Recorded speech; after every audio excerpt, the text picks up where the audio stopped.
Right, hey guys, how we doing? It's been a bit of a while since we've done a Mother's Basements video, and I have recently been watching Overlord.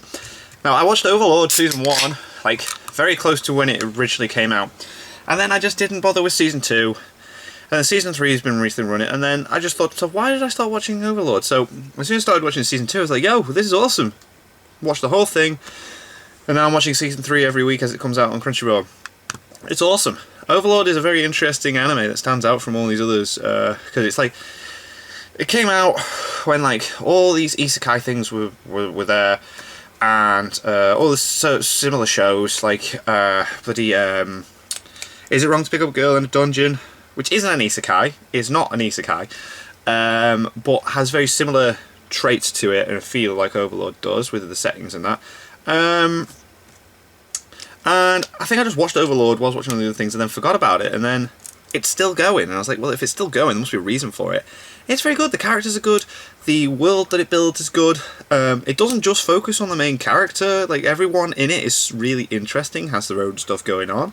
I mean, sometimes you got episodes, the main character isn't in it till, like, last 2 minutes and stuff, like, and I absolutely love how much is going on, and because of that, it could go on for a very long time. I love that idea. So, anyway, let's get into this. Mother's Basements, what's so great about Overlord? There are some anime that immediately grab you with their unique premises. Overlord is not one of those. By the time it came out in summer of 2015, isekai anime and trapped in an MMO shows in particular were already well past the point of saturation, and many of them were fairly criticized for their overpowered heroes who rendered every conflict a foregone conclusion. It's not an isekai. Overlord's elevator pitch Anyway, is basically more of that, but the protagonist, the Demon King this time. Itself a pretty overplayed concept in fantasy anime. And following Spring's wildly popular Danmachi while competing against the more unique, at least on paper, fantasy shows Gate and Roku no Yusha, it seemed like a dud in the making. Not watched at least either of that's these. what I assumed at the start of that season. But you know what they say about assumptions. 3 years later, The animation's a bit weird is in the Overlord only at one of times. those shows to have received a proper sequel, though Danmachi does have a spin-off out and a proper follow-up in the works. I want some more of that. Despite being split into I two enjoyed cores for Danmachi. a longer runtime, Gate fizzled out fast, and I am willing to bet that you only just remembered that Roku no Yusha exists. Nope. On that note, looking at that summer's chart just reminded me that Charlotte's a thing, and damn, that is a series that really deserves a full video teardown. But not today. Okay. Despite an Still seeing that, underwhelming premise and somewhat lackluster visual presentation, Yeah. Overlord proved to be an overwhelmingly good time. And even though this new split season is entering into an even more oversaturated isekai There's a lot of market than what isekais, it isn't faced there? 3 years ago, I'm still having more fun with it than just about anything else that's currently they're good. airing, although part of that is my very strong bias toward fantasy shows. So what is it that's given this anime its surprising staying power? And what makes it stand out from the endless sea of other isekai and MMO anime?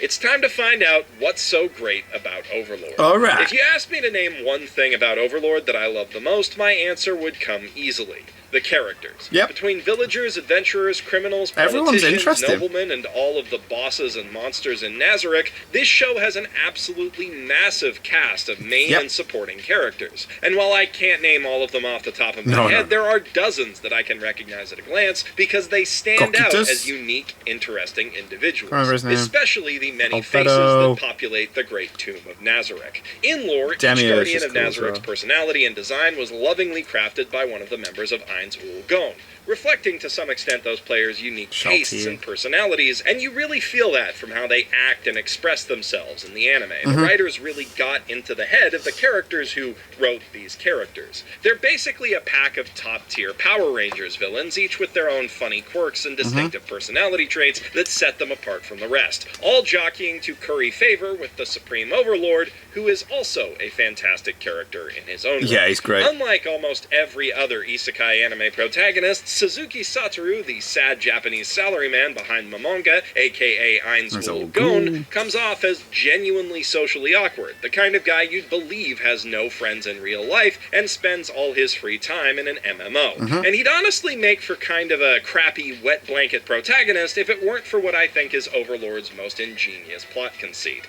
Because of his situation, Momonga is forced to roleplay, which is weirdly Yeah. uncommon in this subgenre that's supposedly focused on role-playing games, themselves. Whereas, say, Kirito is presented to the audience as a genuine badass, both in-game and IRL, Yeah. Overlord repeatedly reminds us that Momonga is just some loser Yeah, it always every now and then goes in his head, pretending he's like, to be a badass, only slightly aided in that effort by his suppressed emotions, which makes the OP bullshit that he regularly pulls off feel more endearing and fun than the eye-rolling, unironic wish fulfillment of similar shows. Yeah. It's genuinely interesting and often funny to see a low-level salaryman take on the role of a high-level evil overlord. Cool. Pretending to be what he imagines a confident, capable, and charismatic leader would be like, going along with the perceptions and whims of his more capable henchmen like Albedo and Demiurge without having any real idea of what he's doing. Yeah. I mean, it takes him to the start of the show's third core to realize that he's been accidentally taking over the world. Yeah. But he has to keep it up, because if he lets slip to all of these overpowered monsters who think he's a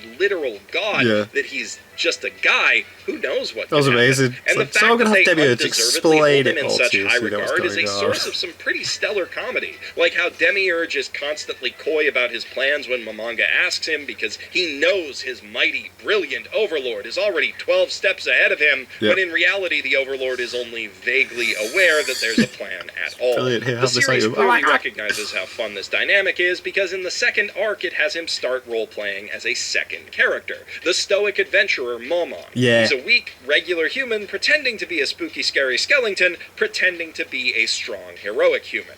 Fellow adventurers look to him as a hero among heroes, a man of unparalleled strength and courage, even though he's actually just a ridiculously overleveled mage with 0 sword skills tossing around his blades like blunt objects. And also he's a straight-up supervillain who puts all other evils in the world to shame, but that's developing slowly. This dynamic proves to be very entertaining, especially when the Overlord gets confused about his roles, and Momon intentionally handicapping himself, as well as his sidekick Nabe, allows the show to create some slightly less one-sided fights without having to pull a foe as strong as a Nazarick floor boss out of its butt. Something that's only happened once so far when Shaltir was brainwashed. Yeah, but that was it's the interesting. large supporting cast that really pulls the brunt of the weight in keeping Overlord's action and fun. From important recurring heroes and antagonists to one-off bit characters, the massive side cast of this show is distinctive and well-defined enough to serve as the main casts of like 4 other anime. Just between the Blue Roses, the Eight Fingers, and the Knights of the Riestes Kingdom, you've got the foundation of a pretty solid full-length fantasy anime, or role-playing campaign for that matter, yet Sebas clears out all of the potential bosses in a couple minutes on his day off. Yeah, he just punches them in the face and kills really them. helps to sell how insanely powerful the denizens of Nazarick are compared to the rest of the world. This is a fantasy land full of capable, driven heroes and villains, yet all of their incredible abilities and unique backstories are mainly used to job for Nazarick. And while having main characters that insanely overpowered can easily remove the stakes from a story, and does here to a certain extent because there is rarely any doubt as to who will win a fight, Overlord's action is still fun to watch because all of the people they're killing are, for the most part, very hateable, which changes the attitudes that we have towards these fights. I wanted them to die. Oh, Sebas is gonna one-punch some more dudes, or, boy, I wonder if this Clementine chick will go down in 1 sword swipe or 2, into, oh, you don't know who you just messed with. Fuck them up. And facing off against the main cast who min-maxed their murdering stats while putting 0 points into empathy, they generally get fucked up pretty hard. On the flip side, we often see the Guardians or Momonga come up against good people who we want to root for, in which case we get to root for an underdog and feel the tension of hoping they'll find some way to survive and fight another day, because we know there's pretty much no way they'll come out with a win. Hell, the entire first arc of the second season pulls the rug out from under us by casting our protagonist and his henchman Cocytus as mostly unseen villains, while we follow the struggle of a noble lizard-man hero to unite the feuding tribes of his swampland home and fend off an encroaching evil. We get to know the main cast of lizard warriors and a surprisingly adorable lizard waifu pretty darn intimately before it even becomes clear that it's Nazarick. It's weird when they go onto the... It's honestly a pretty clever trick of story structure. First, we start out rooting for the lizards to win against the undead army, or maybe for Momon to show up and save them, and then when it becomes clear who they're facing, we shift to hoping that Nazarick will recognize their skill and spirit and either spare or recruit them. In the second arc, yeah. the Blue Roses and Knights of Riestes take center stage, with Sebas taking on the combat role of a badass mentor who can step in if things get hairy, and the Overlord, again, mostly unseen until the end of the story. Between Climb and Brain, we get plenty of opportunities to see genuine underdog characters overcome difficult odds in some solid, creative fight scenes, while Sebas gets to carry them as an unbeatable badass. And while up to this point he's been a mostly one-note background character, Sebas sees a lot of growth during this arc as well, and ends up being the heart of the story. He stumbles into new, emotionally challenging territory when he catches feelings for a human girl, which means that he has to perform a balancing act of keeping her safe while maintaining the trust of his human-hating allies. Overlord that was amazing. He's like killer. Coming up with new and interesting scenarios in which to use its characters, and new and interesting characters to use in its scenarios. According to his short bio on MAL, the series author, Kagane Murayama, is a Dungeons & Dragons devotee who started writing mainly because all of his friends were too busy to play with him, and that makes a lot of sense. Yeah. He's clearly got an intense passion for creating lore, designing challenges, and getting into the heads of his characters. Things that you pick up by sitting on both sides of the DM screen. He's also got a remarkable knack for descriptive narration that puts you right in his world, an essential skill for any good DM.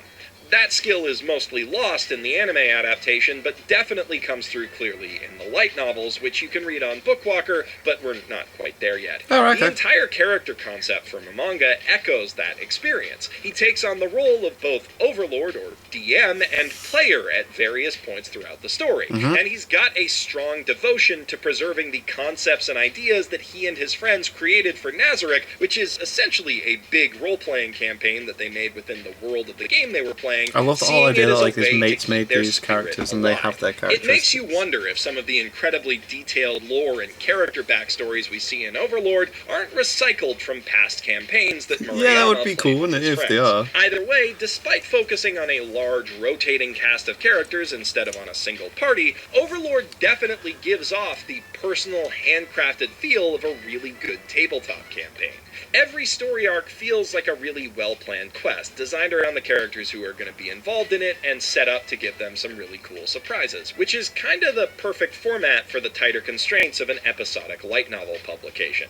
The trade-off for this is that, like many role-playing campaigns, Overlord suffers from a lot of and-then storytelling. Instead of having plot developments evolve naturally out of characters' prior actions, the series just goes, well, that happened, and then this other thing happened. Which doesn't exactly make for the most satisfying narrative through line. Though, to the series' credit, for the most part, once the inciting incident of a story has happened, the plotting usually becomes a lot tighter and more organic. Yeah, it definitely works. But I don't think that most Overlord fans are watching it for the plot. And while the plot is certainly good enough to hold a certain demographic's attention, I'm personally quite charmed by the concept of cute monster girls who are, in fact, quite legitimately scary monsters. I don't think that's the main draw either. The core appeal of Overlord, for me, at least, is the appeal of any good pulp fantasy book, or especially any good RPG. The fun of meeting many interesting, colorful characters and immersing yourself in an unfamiliar, magical land. Of escaping from your mundane life for a little while and going on an adventure full of trials and tribulations. And I think that it's able to sell that more effectively than most other anime about games, because it's more focused on entertaining its audience than letting an author insert character live out a power fantasy. Though there is still a bit of that, and the protagonist is insanely overpowered. Is it perfect? Brilliant? Not really, but I think that it scratches an itch for fans of high fantasy that other isekai series, and most other fantasy anime in recent memory for that matter, just don't. And it has a lot of fun doing it, too. Though I will say that the light novels, which have plenty of great character moments and little details that were cut from the anime, scratch that itch even better. And they're a great read overall. Murayama's descriptive prose adds a lot of texture to the world, and the jaw-dropping painterly illustrations created by artist So Bin feel right at home on the cover of a heavy metal album or D&D book. As good as this show is, I'd argue that the light novels offer an even better experience overall. And if you want to read them for yourself, there has never been a better time to get into them because Bookwalker, Kadokawa's official ebook store, is running a special promotion for them right now. Cool. If you buy any volume of either the light novel or the manga before August 6th, you'll be entered to win either a signed Shikishi board, a set of adorable Albedo and Shaltier chibi phone straps, or a gorgeous Albedo wall tapestry. Unfortunately, there's nothing featuring Best Boy Demiurge, but those are still fantastic collectibles Demiurge is for any so cool. Overlord fan. And what's more, you can enter the contest cheap. If you use the promo code BASEMENT when you check out, you can get a 600 yen discount, bringing the cost of a light novel volume and an entry in this contest down to just $4. Cool. Or less than $2 if you decide to pick up the manga instead. Bookwalker has become my favorite way to read light novels and manga on the go, especially on long flights to and from cons, and they have a huge selection of books to choose from. Cool. Click the link in the doobly-doo to check them out, or download their app from whichever app store you use, and don't forget to use the promo code BASEMENT for a discount when you buy your first book, whether it be Overlord or any of their other great titles. But before you go check those out, be sure to leave a comment letting me know why you love Overlord, or why you hate it and I'm totally wrong about everything. And if you want to see more videos from me every week, don't forget to hit that subscribe button while you're down there. I'm Jeff Thu, professional shitbag, signing out from my mother's basement. Cool. Good video. Overlord's amazing. If you've not watched it, just check it out. I mean, like, I think it's amazing. Obviously, like, there's just so much going on in that show. Like, the characters and... it's great. I just feel like it's one of those things that could go on for a very long time, and I appreciate that, because it's not, like, apparent where it's going. They just keep adding stuff, meeting new people, and yeah, it's cool. So anyway, thank you guys very much for watching. What did you guys think of that? What did you guys think of this? Click like, subscribe if you haven't already. Leave comments down below. Let me know what you want to discuss in future videos. And I'll see you guys, you guys next time. Bye.